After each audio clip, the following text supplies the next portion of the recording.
warahmatullahi wabarakatuh. Ya guys, perkenalkan nama saya Deandra Aurelia Azmi, asal sekolah SMP ITA 5. Kali ini saya akan membacakan naskah drama Ciung Wanara.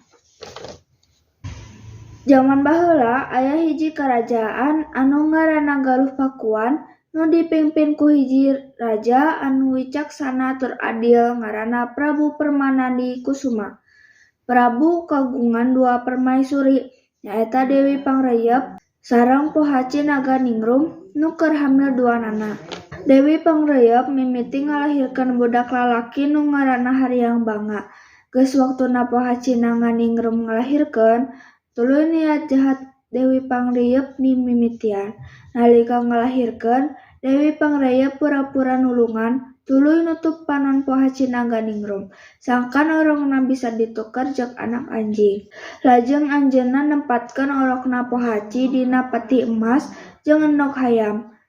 Lajeng dipalitkeun ka walungan.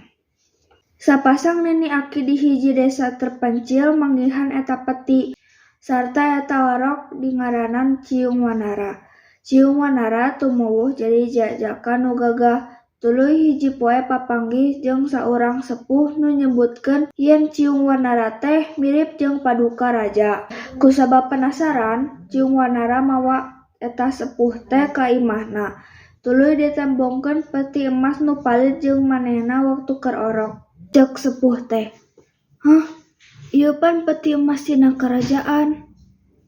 Kuring bakal ngabejaan anjeun nu leuresna ngeunaan kaliwat anjeun." Lajeng sepuh teh ngawartoskeun. Ciung Wanara teh sedih. "Abdi bade mikirkeun rencana pikeun meunangkan deui hak warisan karajaan abdi," jawab Ciung Wanara.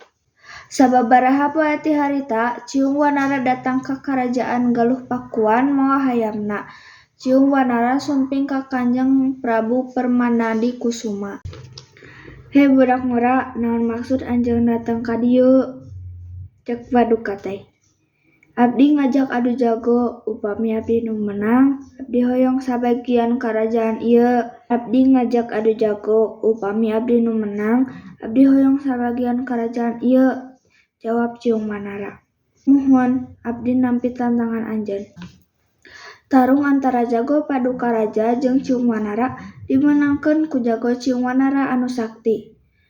"Sakumna warga, abdi Ciung Wanara, putra mahkota raja sareng Pohaci Naganingrum," ceuk Ciung Wanara di harapan warga.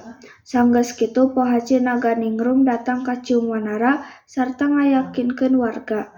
Lantaran paduka raja akhirna manggihan carita nu sebenarna, Dewi Pangrayap dihukum jeung dijebloskeun ka panjara. Tungtungna, Ciung Wanara diangkat jadi pangeran pangganti Karajaan Galuh Pakuan.